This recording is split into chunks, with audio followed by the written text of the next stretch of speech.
అందరికీ నమస్కారం. కార్యక్రమం ప్రారంభించే ముందు గురువుగారు బ్రహ్మర్షి పత్రి గారికి ఒకసారి మనం ధన్యవాదాలు చెప్పుకున్నాం. మనం లాక్డౌన్ టైంలో రోజు విడిచి రోజు పత్రి గారు చెప్పినటువంటి సందేశాలు తెలుసుకుంటున్నాం.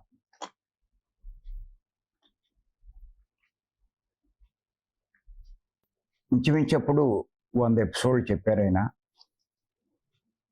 అందులో 80 పైచళ్ళు ఆత్మజ్ఞాని ప్రవర్తన ఎలా ఉంటుంది అన్న దాని మీదే చెప్పారు. దాని అర్థం ఏమిటి అంటే, ఎవరైనా సరే చివరికి పొందవలసింది జ్ఞానమే అన్నదే దాని అర్థం. అందుకే మనం కూడా ఆ జ్ఞానం మీదే ఎక్కువ దృష్టి పెడుతున్నాం.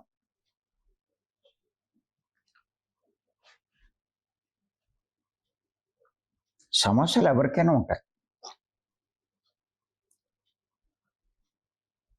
భూమి మీద వచ్చిన ప్రతి ఒక్కరికి ఉంటాయి, ఏ స్థాయిలో ఉన్నా కూడా. కారణం ఏంటంటే, ప్రతి ఒక్కరూ కర్మలు చేసి వచ్చిన వారే.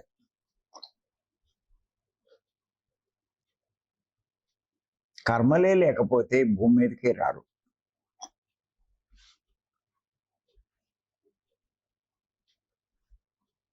అంచేత సమస్యలు అన్నవి అందరికీ ఉంటాయి, ఏ స్థాయిలో ఉన్న వాళ్ళకి ఆ స్థాయిలో.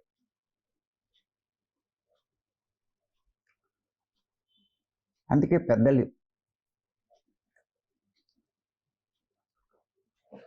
ఒక ఉపమానం చెప్పారు కూడా.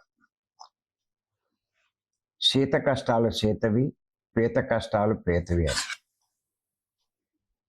పీత నుంచి సీత దాకా అందరూ కష్టాల్లో ఉన్నవాళ్ళు.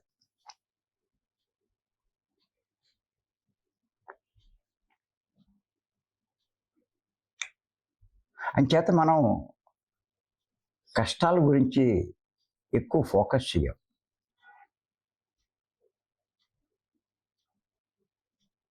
జ్ఞానం పొందే కొద్దీ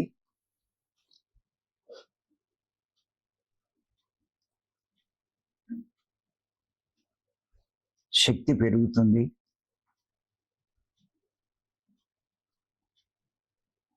కష్టాలకు కారణం తెలుస్తుంది, వాటి పరిష్కారం కూడా మనకి అర్థమవుతుంది. ఎలా అధిగమించాలో కష్టాలని అన్న అవగాహన కలుగుతుంది.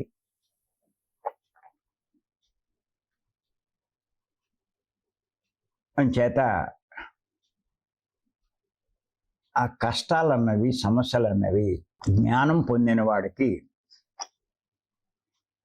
చాలా చిన్నవిగానే అనిపిస్తాయి. అంచేత పత్రి గారు చెప్పినట్టు ఎవరైనా సరే ఆ జ్ఞానం పొందే ప్రయత్నం చేయాలి. ఆ పని ఇప్పుడు మనం చేస్తున్నాం.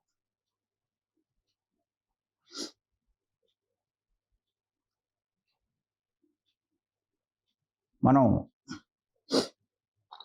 2-3 రోజుల నుంచి చెప్పుకుంటున్నాం ఏంటంటే,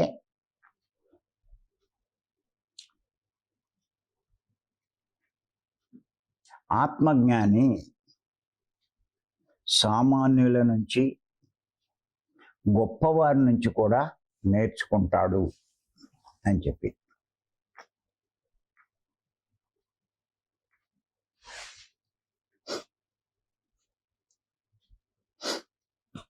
ఇంకేతంటే, ఆత్మజ్ఞాని నాకే అన్నీ తెలుసు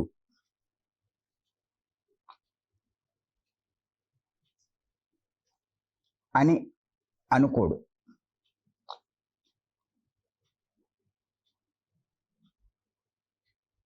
నాకు కొంత తెలిసి ఉండవచ్చు,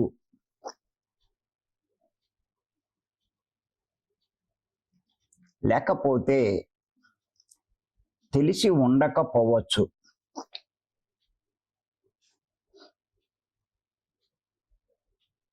అన్న అవగాహనతో జీవిస్తూ ఉంటాడు.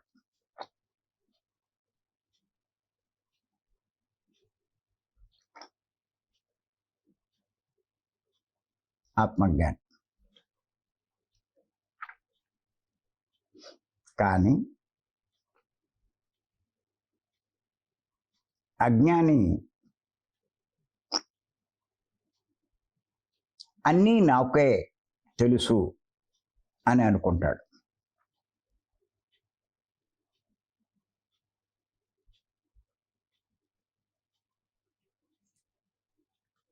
చేత గుర్తుపెట్టుకోండి, ఎప్పుడూ కూడా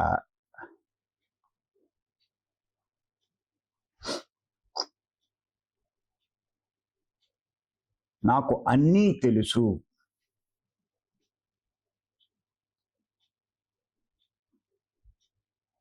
అన్నట్టుగా ఎప్పుడు ఉండవద్దు. ఏమో ఈ మహాప్రపంచంలో, ఈ మహావిశ్వంలో, సృష్టిలో ఎంత తెలుసు మనకి?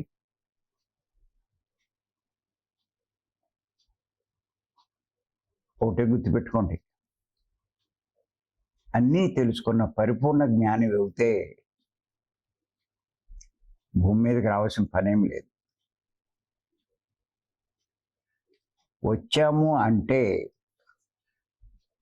ఎటువంటి వాడైనా తెలుసుకోవాల్సింది ఇంకా ఉంటూనే ఉంటుంది. ఇది తెలుసుకోండి.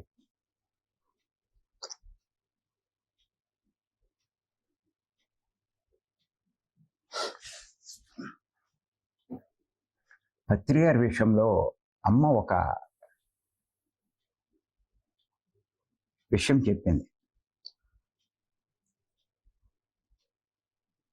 కర్తాల్లో కొంతమంది ఆడవాళ్ళు పత్రికని ఇంటర్వ్యూ చేశారు.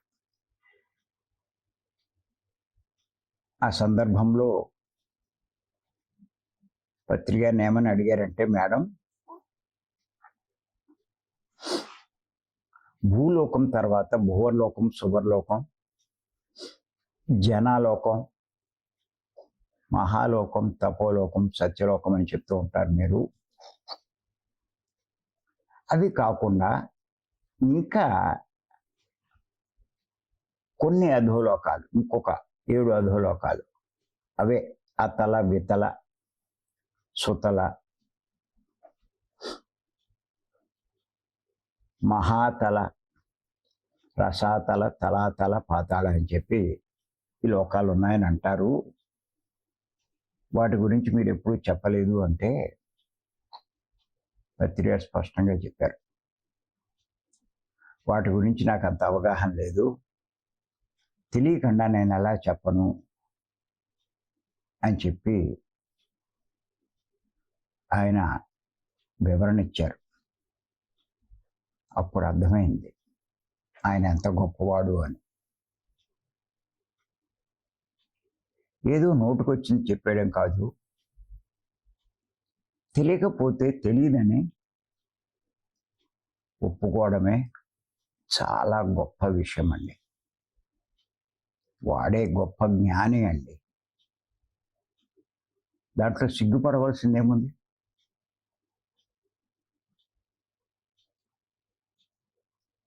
చేత ఎక్కడా కూడా ఎప్పుడు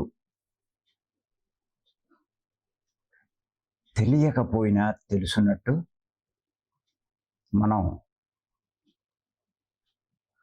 బిల్డప్ ఇవ్వకూడదు. శివుడు లాంటి వాడే ఇంకా తెలుసుకోవడానికి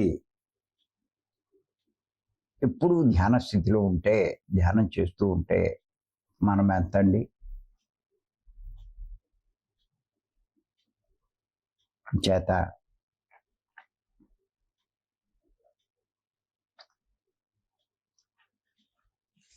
ఎంత అద్భుతమైన విషయాలు పత్రి గారు చెప్తారంటే, పత్రి గారు వాటిని బాగా ఆలోచించి ఆచరణలో పెట్టుకుంటే ఎంతైనా ఎదుగుతూ ఉంటాం మనం.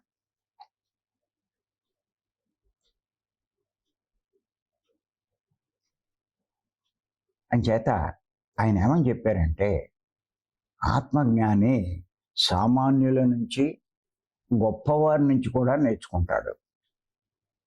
అంటే గొప్పవారి నుంచి ఏం నేర్చుకుంటాడు? ఇదే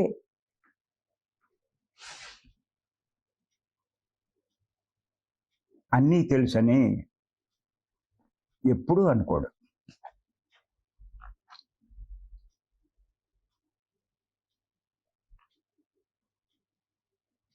అంచేత ఆయన ఇంకా ఏమంటారంటే,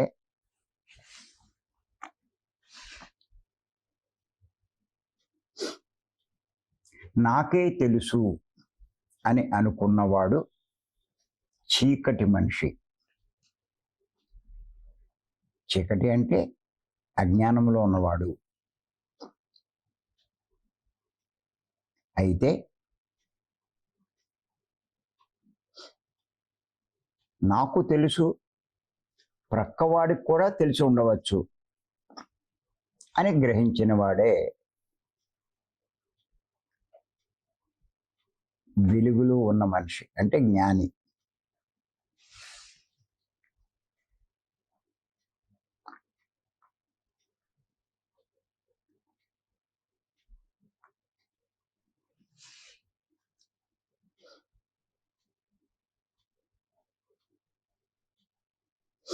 అంతేకాదు,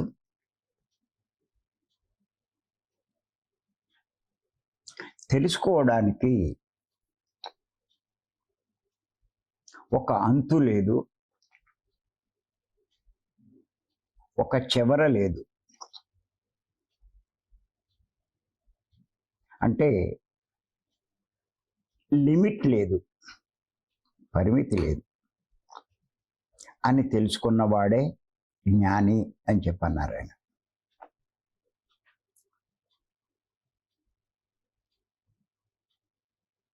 జ్ఞానుల దగ్గర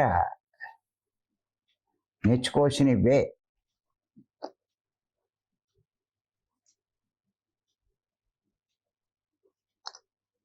ఎటువంటి వాడైనా తనకంట తక్కువ వాళ్ళు, అంటే తెలియని వాళ్ళు ఉంటారు, తనకంటే బాగా తెలిసిన వాళ్ళు కూడా ఉంటారు. ఇది ఎప్పుడు మర్చిపోకూడదు ప్రతి ఒక్కళ్ళు. ఎప్పుడు వాదించడం, బుకాయించడం, తెలుసునన్నట్టుగా బిల్డప్లు ఇవ్వడం చేయకూడదు.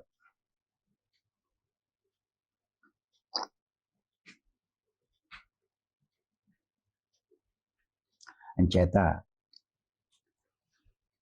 తెలుసుకోవడానికి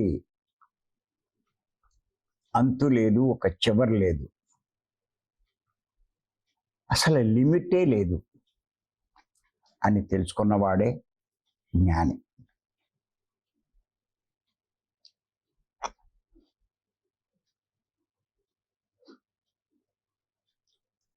అంతేకాదు, ఎంత తెలుసో అంతే మాట్లాడినప్పుడు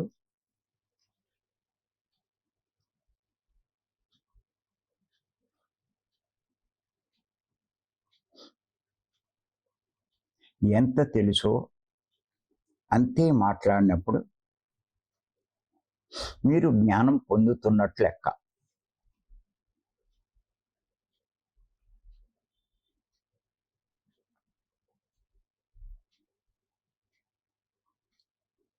ఏ మాత్రం తెలియంది తెలిసినట్లు మాట్లాడితే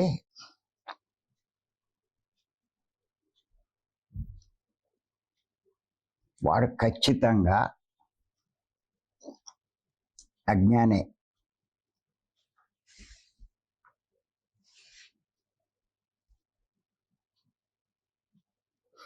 నేను అందుకే చెప్తూ ఉంటాను. మీరు పుస్తకాలు చదివేటప్పుడు నవల్ చదివినట్టు చదవద్దు అంటాను నేను. ఆధ్యాత్మిక పుస్తకాలు చాలా నిదానంగా చదవాలి. తెలుగు వస్తే చదివేస్తారు, అది కాదు చదవడం అంటే. ప్రతి ఒక్కరు చదువుతారు తెలుగు వచ్చినాడు. అందులో ప్రతి పదము యొక్క అర్థం మీకు తెలిసి ఉండాలి.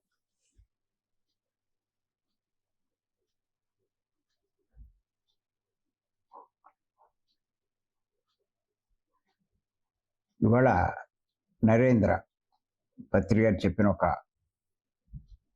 టాపిక్ చెప్పాడు, జీవిత ధ్యేయం అని చెప్పి. దానికి పత్రి గారు ఎన్ని అర్థాలు చెప్పారు చూడండి. ఆ పదం అర్థం కావడానికి ఎన్ని అర్థాలు చెప్పారు, ఎంత అర్థం ఉంది. ఊరికే జీవిత ధ్యేయము అంటే ఏమర్థం అవుతుంది? ఎన్ని ఉదాహరణలు చెప్పారు.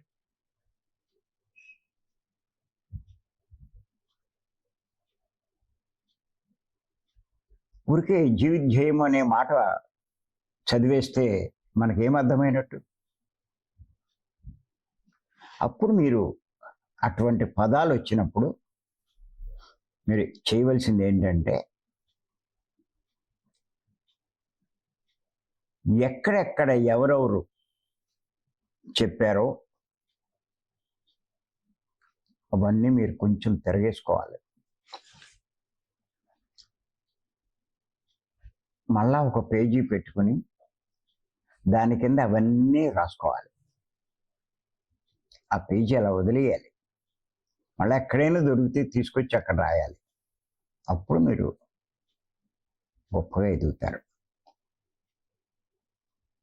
ఇలాంటి పని మీరు చెయ్యాలి అంటే పుస్తకాలన్నీ కొనవలసిందే చెప్తున్నాను నేను. అందుకే మొదటి నుంచి చెప్తాను, పుస్తకాల దగ్గర మీరు కక్కుర్తి పడితే ఎప్పటికీ జ్ఞానం సంపాదించలేరు, జ్ఞానం పొందలేరు, అజ్ఞానంలోనే ఉంటారు, అన్నిటికీ అయోమయమే. ఖచ్చితంగా చెప్తున్నాను నేను. పత్రిజీ పుస్తకాలు మనం తయారు చేసినటువంటి 7 పుస్తకాల సెట్ కంపల్సరీగా ఉండాలి ప్రతి ఒక్కరి దగ్గర. ఎవరి దగ్గర లేదో ఇప్పుడైనా సంపాదించుకోండి చెప్తున్నాను నేను. ఒక్కొక్క పాయింట్ మీద, ఒక్కొక్క విషయం మీద ఎంత చెప్పారో ఆయన.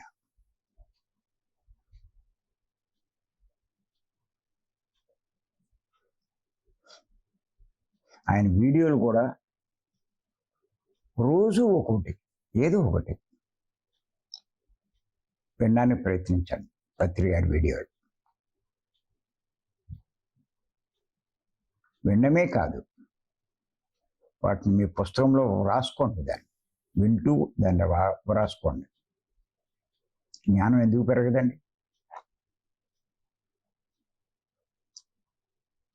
ఏ ప్రయత్నం చేయకుండా, కృషి చేయకుండా ఎప్పటికీ మీరు ఎదగలేరు. నేను చెప్తున్నాను, నేను జ్ఞానం పొందలేరు.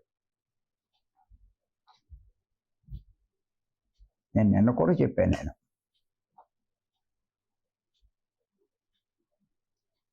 ఈ ఆధ్యాత్మిక పుస్తకం చదివినప్పుడు ఎదరికి వెళ్ళలేను, నేను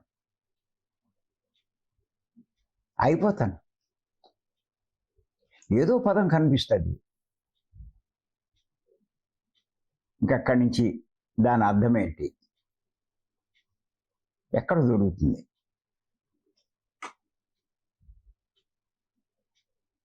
మనకి ఖచ్చితంగా పత్రి గారి సందేశాల నుంచి, పుస్తకాల నుంచి దేనికైనా క్లారిటీ దొరుకుతుందండి. చెప్తున్నాను నేను. నిజంగా మీకు జ్ఞానం పొందాలనే ఆసక్తి ఉంటే, జ్ఞానవంతులు అవ్వాలనేటువంటి తపన ఉంటే ఈ పని చేయండి.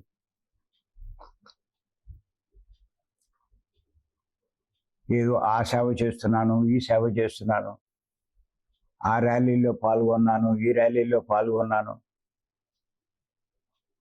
జ్ఞానం ఎక్కడొస్తుందండి? టైం అంతా అలా వేస్ట్ చేస్తే.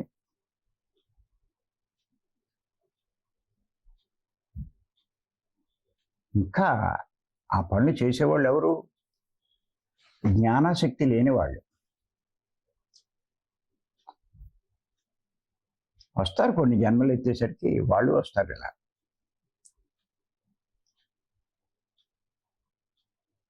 ఆసక్తి ఉన్న వాళ్ళు చేయవలసిన పనులు వేరు. ఈ మార్గంలో 90 రకాల పనులు ఉన్నాయి.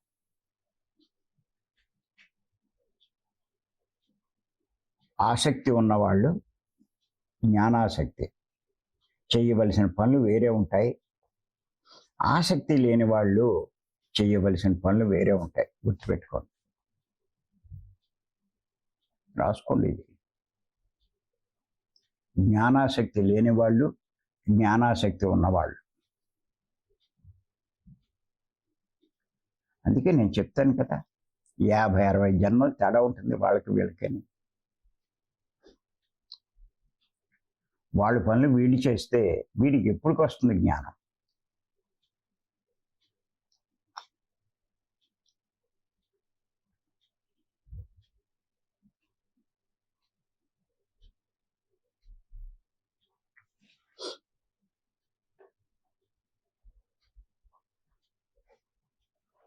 చేత మళ్ళా గుర్తుపెట్టుకోండి, ఎంత తెలుసో అంతే మాట్లాడినప్పుడు మీరు జ్ఞానవంతులు అని తెలుసుకోవచ్చు. ఏమీ తెలియనప్పుడు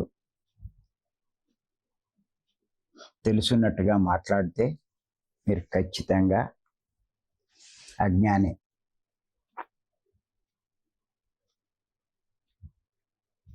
అంతేకాదు, తెలియనప్పుడు ఇది నాకు తెలియదు,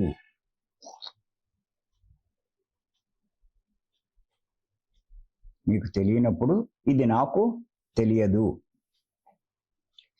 ఈ విధంగా విన్నాను, ఈ విధంగా విన్నాను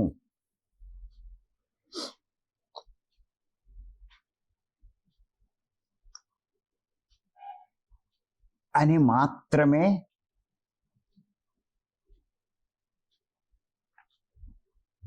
మీరు చెప్పగలిగితే మీరు ఖచ్చితంగా జ్ఞానే.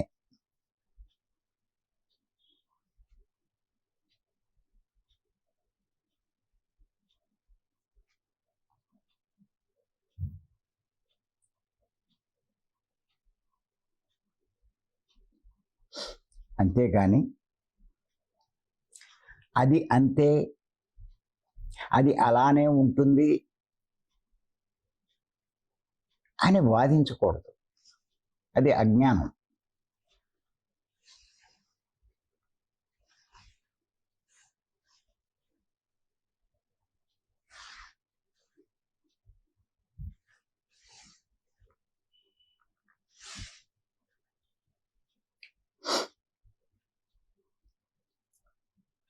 అంచేత తెలుసున్న వారి దగ్గర నుంచి మనం ఇవన్నీ నేర్చుకోవాలి.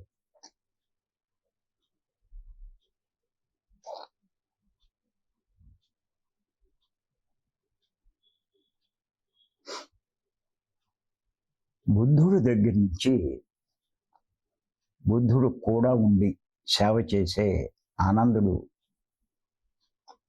ఇలా ఎన్నో నేర్చుకున్నాడంట ఆయన దగ్గర.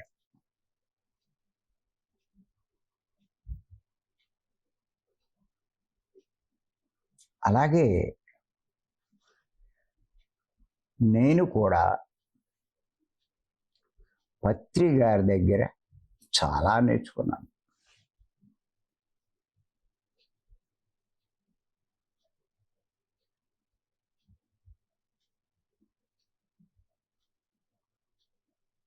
చాలామంది పత్రి గారి పనులు అర్థం కావు చాలామందికి.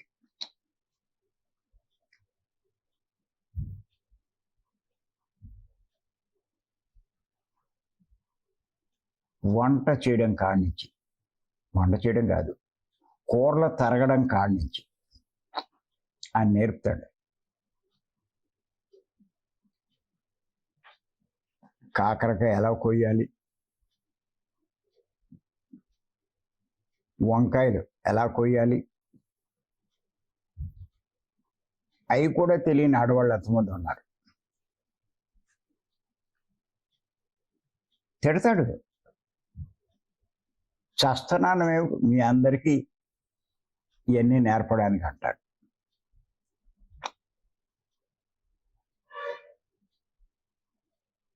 వడ్డించేటప్పుడు ఒకళ్ళు నెయ్యి తీసుకొస్తారు. నెయ్యి తీసుకొచ్చి ఆ గరిటతో అలా వేసేస్తూ ఉంటాడు. తిడతాడు ఆయన, నెయ్యి ఎలా వేయాలో కూడా తెలీదా నీకు? ఇంకేం తెలుస్తుంది నువ్వు? నీకు జ్ఞానం ఎక్కడొస్తుంది నీకు అని తిడతాడు. నెయ్యి వేసేటప్పుడు అంట ఆ గరిటె తీసినప్పుడు మళ్ళీ ఒక్కసారి ఆ గరిటెని గిన్నెకి రాయాలంట. రాస్తే ఆ గరిటె కింద రాలిపోయే ఆ నెయ్యి ఏదైతే ఉంటుందో ఆ గిన్నెకి అంటూ పోయి వేసినప్పుడు దారిలో పడదు. అంత చిన్న విషయం కూడా సరి చేస్తాడు. అంటే చిన్న విషయాల నుంచి నేర్చుకోవాలి ఆయన దగ్గర.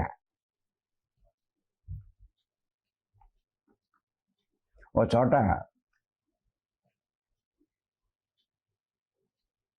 ఎక్కడో భోజనాలు చేస్తుంటే నేను కూడా ఏదో గొప్పగా సర్వ్ చేద్దామని, ఆయన ఎదురుగుండా షో చేద్దామని, షో అనుకోండి ఏదనుకోండి, మొత్తం మీద నేను ఏదో ఖాళీగా కూర్చున్నాను అనుకోకుండా నేను కూడా ఆ లోపలికి వెళ్ళి 2 చేతులతోటి 2 గిన్నెలు పట్టుకొచ్చాను.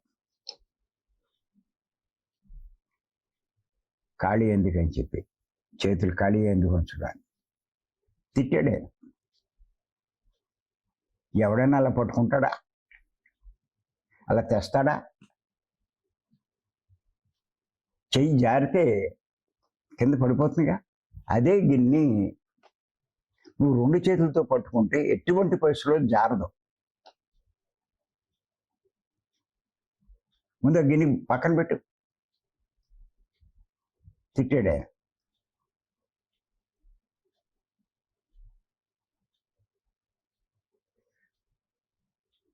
నేను అనుకున్నాను, మనకేదో పేరు వస్తుందని చెప్తే దుబ్బులు వచ్చినాయని. ఇలా ఉంటుంది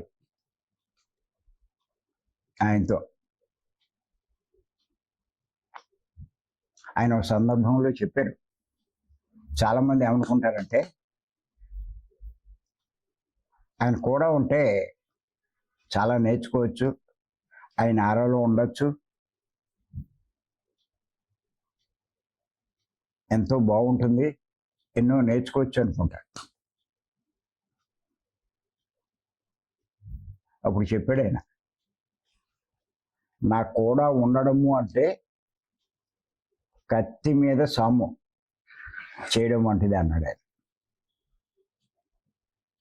చాలామంది అంత తేలిక అనుకుంటారు, అది అంత తేలిక కాదు అన్నారు. ఎందుకంటే ఏ మాత్రం తేడా ఉన్నా ఆయన ఊరుకోడు, కాంప్రమైజ్ అవ్వడం, సరి చేసే ప్రయత్నం చేస్తాడు. అంచేత నేనేం చేసేవాడిని అంటే సిద్ధపడిపోయేవాడిని. నేను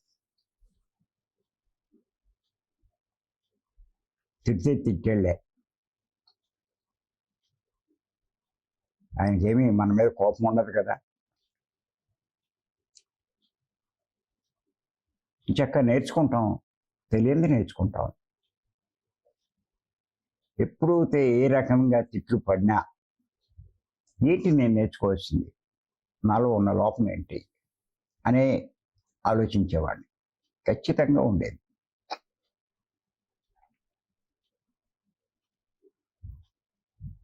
నేను తర్వాత అనుకున్నాను, ఆయన ఏమీ తిట్టకపోతే నేను ఈ రకంగా ఎదిగేవాడినా అనే ఆలోచన కూడా వచ్చింది ఒకసారి.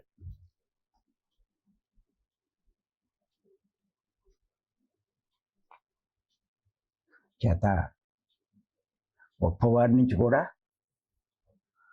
ఆత్మజ్ఞానం ఏమాత్రం కొద్దిగా ఉన్నా నేర్చుకోవడానికి ప్రయత్నం చేస్తారు, గుర్తెట్టుకోండి.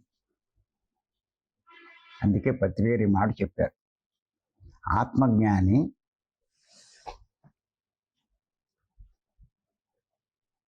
సామాన్యుల నుంచి గొప్పవారి నుంచి కూడా నేర్చుకుంటాడు.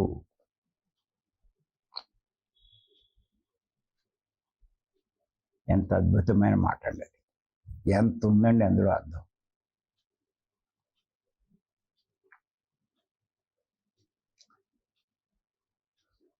ఒకటే గుర్తుపెట్టుకోండి, మనమంతా నిరంతరం విద్యార్థులమే.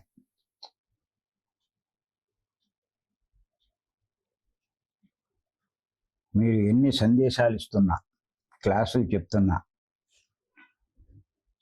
ఎన్ని శాలువాలు కప్పుకుంటున్నా, కప్పించుకుంటున్నా, ఇంకా నేర్చుకునే విద్యార్థులే. ఎప్పుడు ఆ దృష్టితోటే ఉండాలి, అప్పుడు మీరు గొప్పగా ఎదుగుతారు.